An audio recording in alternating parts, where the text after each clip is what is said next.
Patrick, and I'm live here at the Lusk Tesla Supercharger, which is spaced out really weird, by the way. It was an original Gen 1 Tesla Supercharger location. You actually have to park next to from somebody. There's only 4 chargers, but we were sharing the same circuit, so I was only getting like 40 kilowatts. So I had to park next to the person, and then, bam, 100 kilowatts. It's not a fast supercharger. I think it goes up to 120 maximum, so it's not super fast. Anyways, please comment below, live chat. I'm just chilling here in a thunderstorm. Had some Subway from down the street, and been reading for the last 24 hours about this huge announcement from Ford and Tesla. So last year, Tesla opened up their connector and charging and called it the North America Charging Standard and said, any manufacturer that wants to use it, feel free, no charge, go ahead and do it. So apparently Ford agrees. They're like, yeah, that's a way better standard. Like, why would we want something that's ridiculously huge like this when you could have something nice and small like this? So, I mean, come on, right? Like, this is horrible. Anywho, yeah, so first off, the next generation of Ford vehicles are going to come with the Tesla standard, which is the North America Charging Standard in North America, as opposed to the CCS combo big, huge thing here. And it's interesting because these adapters and whatnot, they're pretty straightforward. Like, I'm not sure if there's any electronics in this or not, or if it's just a pass-through. If you know, in the comments, post below. So in addition to Ford changing to Tesla's charging standard, they're also going to be sending out free adapters for current EVs. Now, if you have a Mach-E or a Ford Lightning, so that you can use the Tesla charger.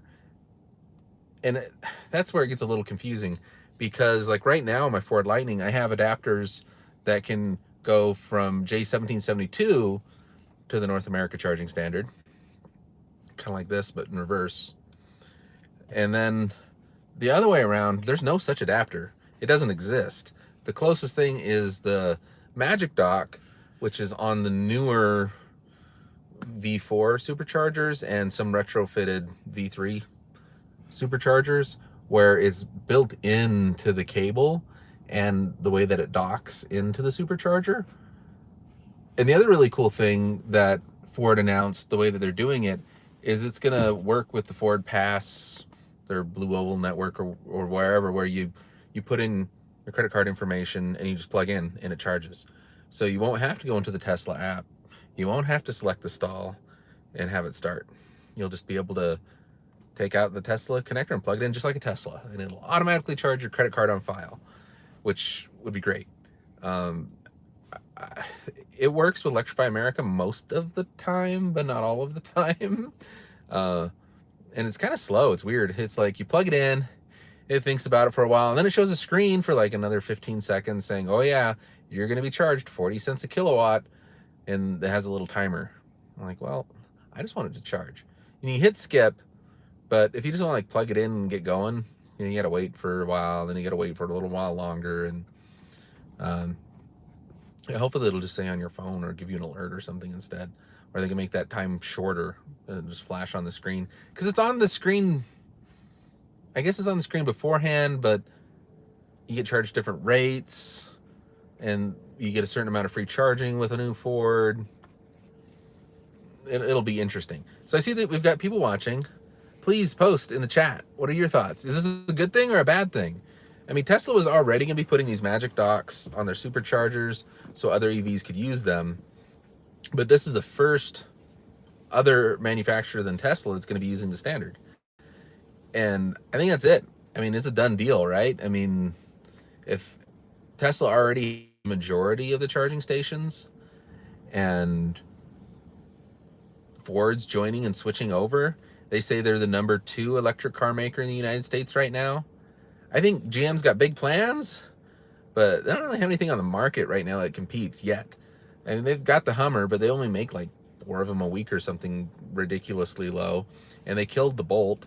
So, and it only charges 50 kilowatts. So, supposedly they've got their Blazer coming out this month or next month, sometime in the summer it says, and it's going to have a pretty good range. I think 300 up to 340 miles, and it should be able to charge pretty fast.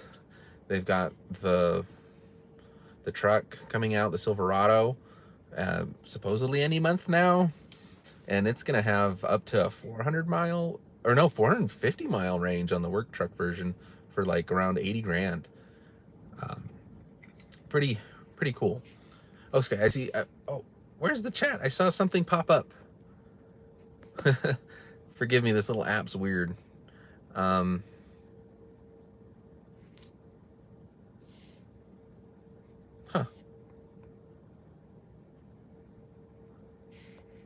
there we go. Here we go. Okay, Joe says, will Ford be charged more than a Tesla? That is an excellent question. It works is you pay a little bit more unless you pay a monthly fee to Tesla, which is kind of the same way Electrify America works or most charging networks. If you pay like a $10 a month fee, you get a discounted per kilowatt rate. And it sounds like it's going to be the same thing for Tesla and non-Tesla vehicles. My guess is it's going to be slightly more for non-Teslas, no matter how you slice it. Or maybe it gives you the exact same pricing if you pay the $10 a month. If you know, let me know. But it sounds like they've also got special API access for the Fords, and they're going to implement this, they're saying, by early next year, so that it ties in with the Tesla Supercharger without having to go into the Tesla app. This interview that I was watching with the CEO of Ford explained how it's going to work, and it sounded pretty cool. That way you don't have to download and sign up for a Tesla account. You can just use your Ford account. And my Tesla says I'm actually got enough energy to continue on my trip. I am in Lusk, Wyoming, and I'm on my way to Evansville, which is actually Casper, Wyoming.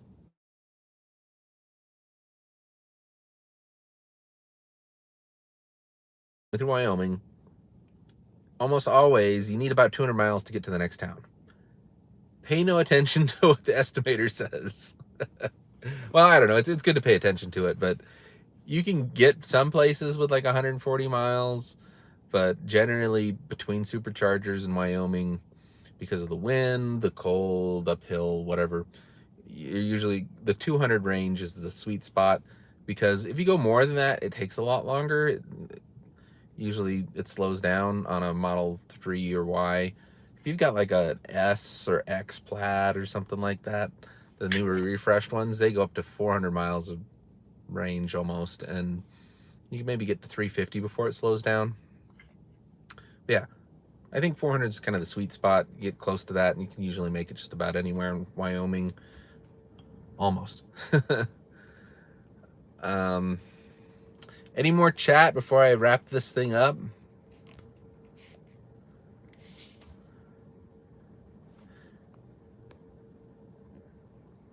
So if you're watching this stream, I've actually got a Starlink back here, and it's being powered by an EcoFlow because it pulls about, at times, 170 watts.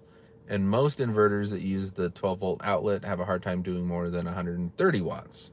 Even though they say they're rated for like 300 watts, it's like peak, it's not consistent. And when it chills out and it quits searching around, it only pulls about 70 watts. And I have the heater turned off, so it shouldn't be heating the dish. So it uses a lot of power. And I know there's adapters that people have made now that are DC to DC. They'll take 12 volts and go to 48 volts to power this. And then you can use more efficient routers than the one that it comes with. And then you can get down to like 40 watts. Because there's just so many inefficiencies going from DC to AC to AC to DC to AC. Yeah, every time you do that, you lose like 10 to 20%. And you're doing it multiple times over. So you're almost using twice as much power than you need to do what I'm doing right now. You can even hear the fan running in the EcoFlow. But the cool thing is on the EcoFlow, I put a solar panel on it and I leave it in the back window, and it gains a little bit of juice over the day, throughout the day. But really, just plugging it into the 12 volts the way to keep it going, and it kind of just it acts like a UPS buffer that just it doesn't really drain it much because it's pulling enough from the car consistently, and then after the Starlink kind of stabilizes, it uses less power. So again, huge news, game changer. I think this thing's on its way out, the CCS connector in America, because most charging stations already had 2 connectors for CHAdeMO and CCS, and then a lot of Electrify America stations, except for the most recent ones, already had 2 cables on them.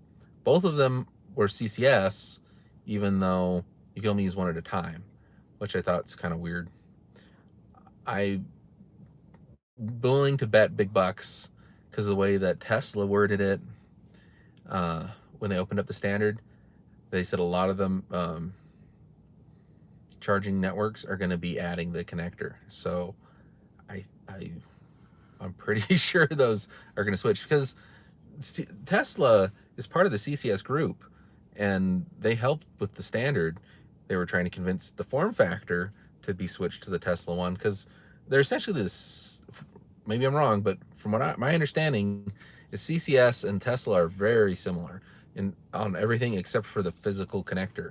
So you basically got your 2 big DC pins, and then you've got these ones for communication for the handshake.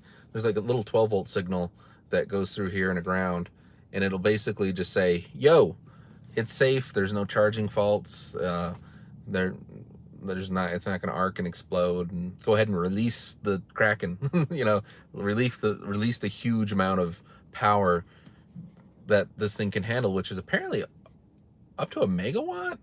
They think they can pass through this little tiny connector, which is ridiculous. And the way they can do it is through cooling, being able to have liquid cooling in the cable, because mainly it's heat. The issue is you have to have a thicker gauge cable and a bigger connector to not have it catch fire. And then the other trick is higher voltage. So basically the newer vehicles, and like I think the Taycan, they can do 600 volts instead of like the 300 and some volt system, and I think the Hummer also does that. So basically all the new GMs are going to do it. I bet you the new Fords, the 2nd generations, will do it. Tesla Cybertruck's going to do, I think, 600 volt or more, and that'll basically effectively be able to push more power without getting it as hot. Yeah, 800 volts. I think on the cabinets you can see most of the equipment has a range. They either have like 600 volts or 900 volts, or it was really high when I was looking at the ones for Electrify America, and even on the Tesla cabinets. So they're capable, but the battery packs aren't, or at least the current ones. But maybe the new arrangement with the 4680 cells, the ones that they talked about at Battery Day, they have them in some of the Model Ys. They could just be sleeping on it. Like, they have the capability, but they haven't enabled it. Tesla does that a lot. They'll put out new hardware, and then bam, there'll be a software update, and all of a sudden you got more range, you've got more power, you got more whatever. And sometimes they charge for it, though. They didn't used to, but then they just realized, hey, wait a second, we're leaving money on the table here. We're upgrading people's cars. We could charge for that.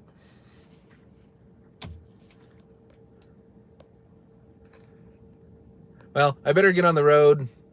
Maybe I'll tune back in and post in Evansville, and I'll read the comments and we can chat some more.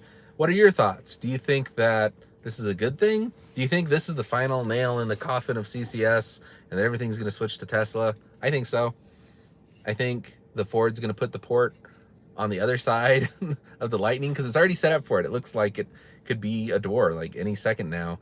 And on the vehicles themselves, they could have 2 ports. They said they're going to send out adapters to people. It'll be interesting for a while. I think there'll be dual machines on both the vehicles and the chargers for a bit. Adapters will be going around, but when it comes down to it, unless there's some significant change to CCS, I don't know what else they could do. It's combo adapter is kind of like it, because it's got to be compatible with the J1772. Yeah. You can also talk to me on Twitter. I'm at Walking Crow. Thanks. Please don't forget to subscribe if you haven't. It lets me know that people are still watching. Bye.